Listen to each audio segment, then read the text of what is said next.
Frédéric, après cette séance intensive où j'ai pu découvrir le paddle, où j'ai pu découvrir les nouveaux locaux, les nouveaux vestiaires, bonne petite douche après cette séance, on va démarrer ton histoire de leader.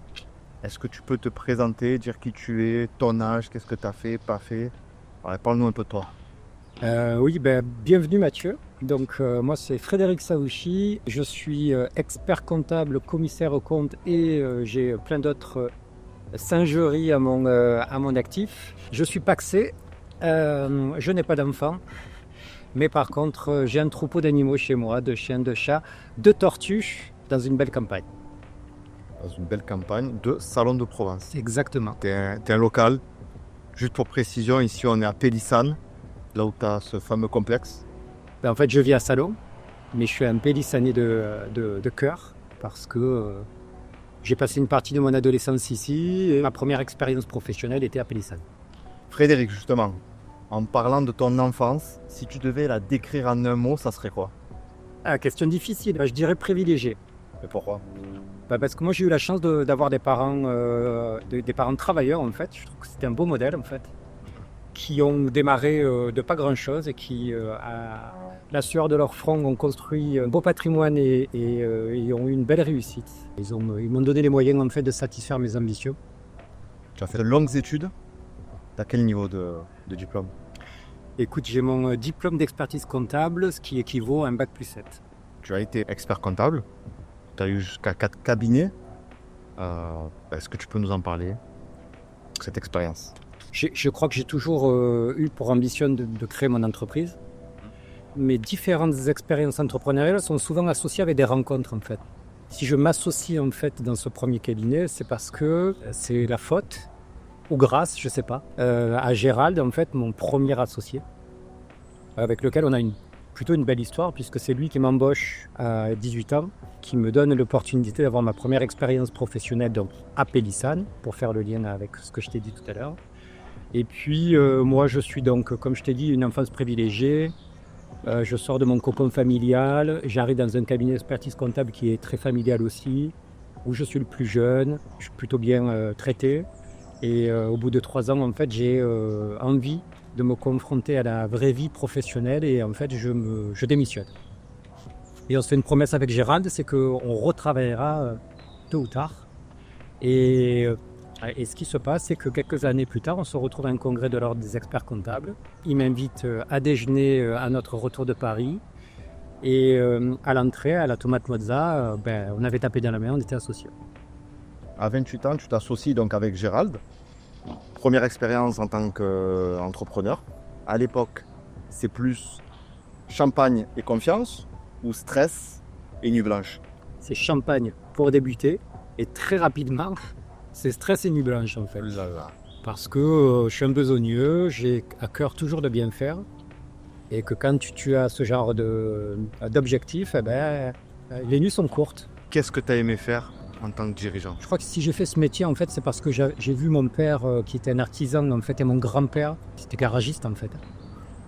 Et il y avait toujours cette espèce un peu de complexe à l'égard du bureaucrate en fait. Ça c'est un terme que mon père et mon grand-père sont employés souvent. Moi ça a été vraiment la raison je crois pour laquelle je suis devenu expert comptable, parce que j'avais envie d'aider tout simplement et d'accompagner les chefs d'entreprise. Et ils m'ont toujours encouragé à assumer mes choix et à faire ce que j'avais envie de faire. Est-ce que tu sais faire une vidange? Je ne sais pas faire de vidange, mais en même temps mon père ne sait pas faire de bilan. Donc il y avait une espèce de deal comme ça, où chacun dans son domaine. C'est quoi tes passions à côté alors? Écoute, moi mes passions, moi les amis et la famille, mais au sens resserré du terme, comme fondamental en fait dans ma vie. Et j'adore voyager. Je suis un épicurien, hein, donc forcément j'aime les bonnes choses. Mais on a une petite tradition nous, Mathieu en fait. Ah, je la connais pas. On a une petite tradition, gin tonic. Ah, gin tonic. Ouais. Aïe aïe aïe. En 2021, Frédéric, tu décides de vendre tes cabinets avec ton associé. Qu'est-ce qui a fait que tu as pris cette décision? Moi j'ai pris beaucoup de plaisir en fait à développer. Avec Gérald, quand on s'est associé, on avait 10 collaborateurs sur 2 sites. En 2021, on avait plus de 30 collaborateurs sur 4 sites. Mais on était arrivé, je pense, à un stade où il fallait que moi, je remette en cause beaucoup de valeurs, beaucoup de convictions. Moi, être une signature en bas d'un bilan, il était hors de question en fait d'être simplement ça. Donc, quand tu développes, que tu as de nombreux clients et que tu veux accorder en fait suffisamment de temps à chacun d'entre eux, ben, tes journées elles sont interminables. Voilà, c'était le moment de tirer ma révérence et j'avais pas envie de me voir diminuer. C'est un peu trash, hein, c'est un peu catégorique hein, comme réaction, mais c'est très fidèle à ce que je suis en fait. Quand tu as vendu ton cabinet d'expertise comptable, tu en as profité pour passer encore des diplômes. Ouais. Mais c'était pour faire quoi? Eh bien, je suis désormais en plus gestionnaire de patrimoine. C'est un ami de très longue date qui est déjà gestionnaire de patrimoine. Il me propose en fait de m'associer avec lui. Et puis évidemment, il n'était pas question en fait que je m'associe dans une boîte de gestionnaire de patrimoine sans avoir le diplôme. C'est vraiment une corde de plus à mon arc en fait pour accompagner le dirigeant et avoir une approche globale et qu'il ne soit pas cantonné en fait. L'expert comptable est souvent cantonné à compta, fiscal, droit social et juridique. Ben moi, j'ai pas envie de me restreindre à ça en fait. Et donc, c'est la raison pour laquelle je décide en fait de passer ce diplôme. Allez Frédéric, on va arrêter un peu de parler de comptabilité. On s'est connus au BNI. Je me souviens très bien ce que tu m'as dit, les premiers mots. En gros, tu m'aimais pas. Donc j'aimerais que tu nous parles un peu de cette rencontre. Qu'est-ce que tu as pensé? Ouais, c'est un raccourci à la Luglis. Donc, la première impression que j'ai eue, c'est que effectivement, un Italien arrogant qui roulait les mécaniques qui arrivait, qui parlait fort, plus fort que moi en plus. On te propose comme pour devenir directeur de la communication et donc effectivement, ancré dans mes convictions et surtout par rapport à cette impression que j'ai eue, moi je m'oppose. Et Nicolas, qui se souvient en fait que je m'oppose à ta candidature, m'invite, une invitation un peu soutenue quand même, pas une obligation, mais m'invite à faire un tête-à-tête avec toi. Je suis quelqu'un qui n'a pas du tout de problème avec la remise en question. J'accepte de déjeuner avec toi et ben, je ne suis pas déçu en fait d'avoir déjeuné avec toi. Très courageux de ta part d'avoir fait ce que tu as fait, d'avoir créé ta propre entreprise pour pouvoir faire ton apprentissage. Voilà, donc je suis passé d'une image très négative à plutôt de l'admiration pour ton parcours alors que tu es encore très jeune. Justement, en 2020, tu te lances dans cette aventure.